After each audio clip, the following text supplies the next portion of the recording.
Stock market की एक पुरानी कहावत है कि खरबूजे को देख के खरबूजा रंग बदलता है। आज के दिन थी स्टॉक मार्केट में आइनॉक्स की लिस्टिंग। जब हमने आइनॉक्स के ऊपर रिव्यू का वीडियो बनाया था, वहां पे मैंने अपनी लिस्टिंग की प्राइस की एक्सपेक्टेशंस 900 से 950 रखी थी। आज के दिन लिस्टिंग में 950 हो गई है, पर मन ही मन मुझे भी पता था कि यहां पे लिस्टिंग की एक्सपेक्टेशंस एक्चुअली 1100 के आसपास की बन रही है।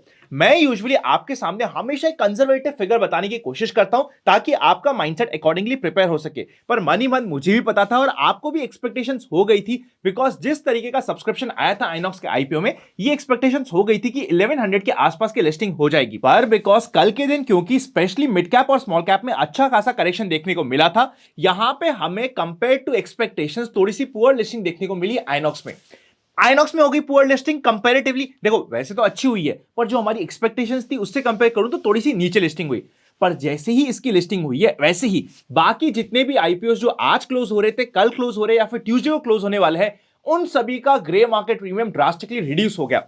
आपकी स्क्रीन पे मैं प्रेजेंट कर देता हूं। सबसे पहले हैप्पी फॉर्जिंग, जिसका आईपीओ आज के दिन क्लोज हो चुका है, रफली 29% का ही जीएमपी रह गया है।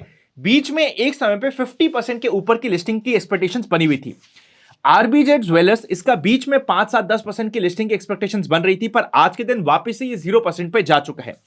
मुफ्ती 36% की लिस्टिंग की एक्सपेक्टेशंस अब आज के दिन इसकी बच गई है ग्रे मार्केट प्रीमियम में। बीच में इसकी भी एक्सपेक्टेशंस 50% के ऊपर जा चुकी थी। आजाद, जिसका ग्रे मार्केट प्रीमियम 75-80% तक छूट दिया था, आज के दिन 50% से नीचे आ गया है एंड 40% बनी हुई है आज के दिन latest expectations. And Innova captive again, यहां पे हमारा जीएमपी अब रिड्यूस होके हो गया है 22% का।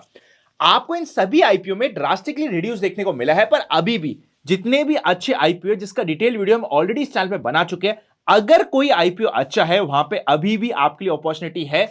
छोटे मोटे जग से मार्केट में एक बार जीएमपी रिड्यूस हो जाता है, पर एक आईपीओ की लिस्टिंग अच्छी होते ही अचानक से आपको लगेगा कि यार हर एक आईपीओ की यहां पे तो जीएमपी भी बढ़ गई और एक्चुअल लिस्टिंग जो हो रही है वो काफी अच्छी हो रही है। इसीलिए जस्ट बिकॉज जीएमपी किसी भी आईपीओ का रिड्यूस हो गया है, जीएमपी में एक बार आपको शॉर्ट में बता भी देता हूं ग्रे मार्केट में क्या प्राइस चल रहा है, इसका जो ऑपरेटर प्राइस होता है, ऑपरेटर के वहां पे मार्केट में किस प्राइस में ऑपरेटर बाय करने के लिए रेडी है। ऑपरेटर कई बार सिर्फ बहाने ढूंढता है, बिकॉज उससे लग रहा है कि माहौल थोड़ा सा डर का बन रहा है, लोग वैसे ही डरे हुए हैं, हल्का सा मैं जीएमपी रिड्यूस करूंगा तो सस्ते में मुझे माल मिल जाएगा, और बाद में एक दो आईपीओ की अच्छी लिस्टिंग होते ही काफी अच्छी लिस्टिंग बाकी आईपीओ की वो होनी स्टार्ट हो जाती है। मैंने अभी स्टार्टिंग में क्या कहा था, खरबूजे को देख के खरबूजा रंग बदलता है। इस चीज को बैक ऑफ द माइंड रख लीजिएगा अपने पर्सनल एनालिसिस, और ये देखते हुए कि किस तरीके के फंडामेंटल से, कंपनी के वैल्यूएशन से आपको अपना डिसीजन बनाना पड़ेगा। एक और चीज मैं आपको बताने की कोशिश करता हूं जहां पे आप समझोगे।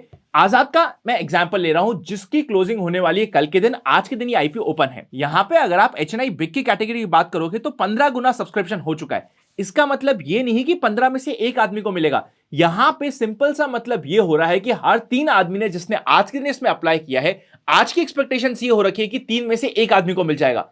आप बोलोगे अनंत आप 3 में से एक क्यों बोल रहे हो, यहां पे तो 15 में से एक की बात चल रही है। नहीं, एचएनआई बिग में जब आप अप्लाई करते हो, आप अप्लाई करते हो 10 लाख की एप्लीकेशन, पर एक्चुअली आपको अलॉटमेंट मिलता है 2 लाख के आसपास का ही। मतलब जो मिनिमम आपका एचएनआई स्मॉल कैटेगरी का बास्केट होता है, इतना ही अलॉटमेंट मिलता है आपको एचएनआई बिग कैटेगरी में भी। पर आप यहां पे अप्लाई करते हो 10 लाख के लिए, 1/5 का अलॉटमेंट मिलता है। तो जितना टाइम सब्सक्रिप्शन हो रहा है, जैसे यहां पे 15 गुना हो गया, डिवाइड बाय 5, यानी कि 3 में से एक आदमी को मिलेगा।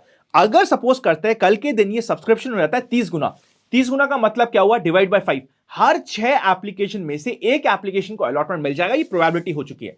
एचएनआई स्मॉल की बात करें, 20 लाख के नीचे की एप्लीकेशन, इसमें यूजुअली जितना आपको सब्सक्रिप्शन टाइम्स दिख रहा है, उतना ही एक्चुअल फिगर भी होता है कि कितने लोगों में से कितने लोगों को मिलेगा। मतलब यहां पे अभी आपको दिखा रहा है 24.65, मतलब हर एक रफली 25 आदमी जो अप्लाई करेंगे एचएनआई स्मॉल में, उसमें से एक आदमी को मिलेगा, ये प्रोबेबिलिटी है। इसीलिए सिर्फ ये आईपीओ नहीं, जितने भी अच्छे आईपीओ होते हैं उन सभी में एचएनआई बिग की कैटेगरी ज्यादा अट्रैक्टिव रहती है as compare to HNI small. HNI small तो प्योर लक पे चले जाता है। रिटेल में बात करें तो रफली 10 गुना सब्सक्रिप्शन हो गया है, यानी कि हर 10 आदमी ने जिसने भी अप्लाई किया है, 10 में से एक आदमी को यहां पे अलॉटमेंट मिल जाएगा। आई होप आपकी सारी इंपॉर्टेंट क्वेरीज को मैं कवर कर चुका हूं। अगर अभी तक आपने अपना म्यूचुअल फंड्स में इन्वेस्टमेंट स्टार्ट नहीं किया है तो पिन कमेंट में और डिस्क्रिप्शन में आपको लिंक मिल जाएगा, फॉर्म भर दीजिएगा। हमारी टीम आपसे कनेक्ट कर लेगी और आपको प्रॉपर्ली म्यूचुअल फंड डिस्ट्रीब्यूट करने में हेल्प करेगी, सेलेक्ट करने में हेल्प करेगी, और कंप्लीट आपकी गोल प्लानिंग भी वहां पे हो जाएगी। अब चलते हैं अपने फाइनल पार्ट पर, जिसका नाम है expectations from tomorrow's market. General market trend अभी भी अप ट्रेंड में है। पुट कॉल रेशियो 1.2 के आसपास है। यहां पे अगर आप एफआईएस और डीआईएस का डेटा चेकआउट करोगे तो एफआईएस पिछले 3 दिनों से बेच रहा है, पर इतना कोई मेजर अमाउंट नहीं है जो बिक रहा है। नेक्स्ट वीक से वैसे भी एफआईएस छुट्टी पे जा चुका होगा तो उनकी एक्टिविटी कम हो जाएगी।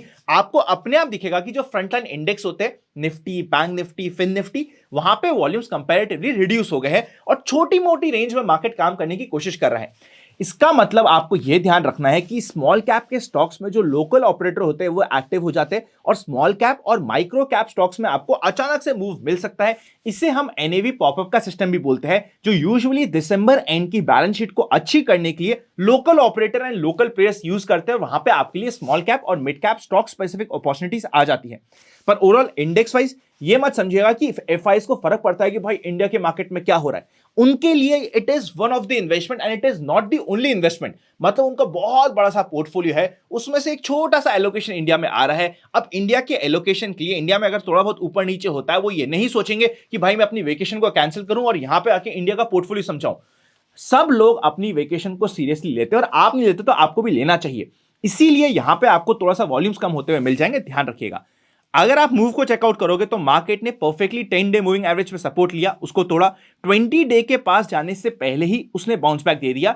हम एक्सपेक्ट कर रहे थे कि 21,000 से नीचे से लेके मैक्सिमम हो जाता है 20,800, जिसके बीच में हमें सपोर्ट मिल जाएगा। पर मार्केट ने जस्ट 21,000 को तोड़ा, नीचे गया और वहीं पे सपोर्ट लेके बाउंस बैक करके ऊपर आ चुका था। अगर मैं एग्रेसिव बाइंग की बात करूं, even after noting today's move, आज का मूव बहुत अच्छा था। ये एक्सपायरी मूव था या एक्चुअल मूव था, ये मार्केट हमें बता देगा। पर एक्चुअल यहां पे बुलिशनेस बनेगी जब भी मार्केट 21,350 को क्रॉस करके ऊपर सस्टेन करेगा। जब तक इसे क्रॉस नहीं कर रहा, एग्रेसिव बाइंग हम ब्रेकआउट वाली नहीं कर सकते। सपोर्ट वाली हमारी 21,000 के नीचे थी। अगर वहां पे बाय चांस आपको मौका लग गया तो इट्स एब्सोल्युटली ओके, नहीं पे लगा तो आपको वेट एंड वॉच करना पड़ेगा। ये आपके रेजिस्टेंस का लेवल हो जाता है।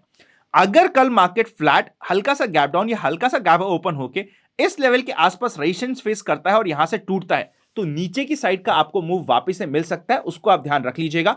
यहां पे आपके लिए सबसे इंपॉर्टेंट होगा, अगर मार्केट इसको रिक्लेम करता है एक बहुत बड़ी बिग बार ग्रीन कैंडल से, तो वो आपके लिए एक परफेक्ट ब्रेकआउट की कंफर्मेशन का काम कर जाएगा। वरना ये एक इमीडिएट बेसिस पे इंट्राडे के लिए रेजिस्टेंस बना रहेगा। सपोर्ट 21,000 के नीचे तो है ही सही, पर मेजर सपोर्ट अभी भी आपके लिए रहेगा रफली 20,800 की रेंज, जो हमने कल भी डिस्कस करी थी। ये रेंज, ये जो हमारा लो बनाना है स्विंग का, ये वाले स्विंग का लो आपके लिए इंपॉर्टेंट सपोर्ट जैसे काम करेगा। कभी भी मार्केट डिप देता है तो इस चीज को आप बैक ऑफ द माइंड रख लीजिएगा। ये आपके लिए कंप्लीट स्टडी हो चुकी है निफ्टी की। बैंक निफ्टी की बात करें उससे पहले आप ध्यान रखिएगा, मैंने आपको क्या कहा था। नेक्स्ट वीक यानी कि 26 दिसंबर से लेके 2 जनवरी तक आनंद का फंडा वाले एपिसोड्स इस चैनल पे नहीं आएंगे। उसकी जगह आपको इंडिकेटर्स की मास्टर क्लास, आप ये समझ लीजिए कि एक एक इंडिकेटर के बेसिस को समझा देंगे। एक इंडिकेटर के बेसिस पे जितनी भी स्ट्रैटेजी होती है, option buying, option selling, intraday, positional, swing, सब कुछ कवर कर लेंगे। इतनी अच्छी इंडिकेटर्स की सीरीज ना तो आपको पेड अभी से पहले किसी ने दी थी, ना ही फ्री में, तो आप छोड़ ही दीजिए। फ्री में तो आपको कभी इतनी कंसोलिडेटेड सीरीज मिलेगी नहीं। तो one of the best series होने वाली है। इसे अपनी एक कोर्स के ऐसे लेके कंप्लीट स्टडी कर लीजिएगा। बैंक निफ्टी की बात करें तो बैंक निफ्टी के लिए हमारा सपोर्ट यही था कि इस रेंज का लो रेंज हमारा सपोर्ट बनेगा पहला 46,880 के आसपास का। वहीं के आसपास से मार्केट ने यहां पे सपोर्ट लिया। हमारा बहुत सिंपल सा स्टैंस था, या तो मार्केट जब इसे ब्रेक करके ऊपर जाएगा तब हम बाय करने की सोचेंगे, वरना हम तब बाय को स्टडी करेंगे अपनी डेमो ट्रेड में जब मार्केट अपने सपोर्ट के आसपास आएगा। सपोर्ट से बाउंस बैक आया। अगली बार मार्केट कभी भी नीचे जाता है तो उसके लिए इंपॉर्टेंट सपोर्ट का काम करेगा अब 46,250 की रेंज। ये एक इंपॉर्टेंट सपोर्ट हो जाएगा। बैंक निफ्टी ने जिस तरीके का आज का मूव दिखाया है कंपेयर टू निफ्टी, ज्यादा स्ट्रेंथ में बैंक निफ्टी बना हुआ है, क्योंकि बैंक निफ्टी ने अपने रीसेंट स्विंग को वापस से रिक्लेम किया है। अब अगर मुझे बुलिश पोजीशन लेनी हुई तो बैंक निफ्टी को मैं प्रेफर करूंगा। बैंक निफ्टी में इमीडिएट सपोर्ट हमें मिल सकता है 47,300 के आसपास का, पर उसके मतलब 50-50 हो जाएगा। यहां पे आके सपोर्ट लेगा या यहां पे ब्रेक करेगा, दोनों 50-50 चांस हो जाएगा। आपको 10 EMA या फिर इनसाइड कैंडल की स्ट्रैटेजी के ऊपर काम करना इंपॉर्टेंट होगा।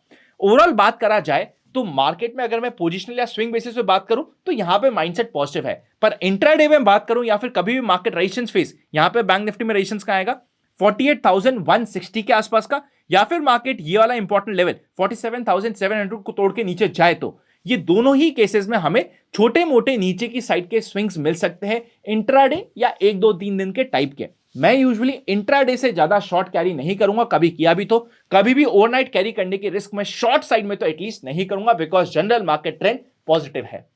आई होप हमने बहुत डिटेल में सब कुछ कवर कर लिया है। जो आपको सीरीज मिलने वाली है जिसका सेकंड एपिसोड कल मिल जाएगा आरएसआई के ऊपर। फर्स्ट एपिसोड ऑलरेडी रिलीज हो चुका है जो अभी आपको स्क्रीन पर दिख रहा होगा। सेकंड एपिसोड कल के दिन ठीक 8 बजे आपको मिल जाएगा, चेकआउट करना मत भूलिएगा। सी यू वेरी सून।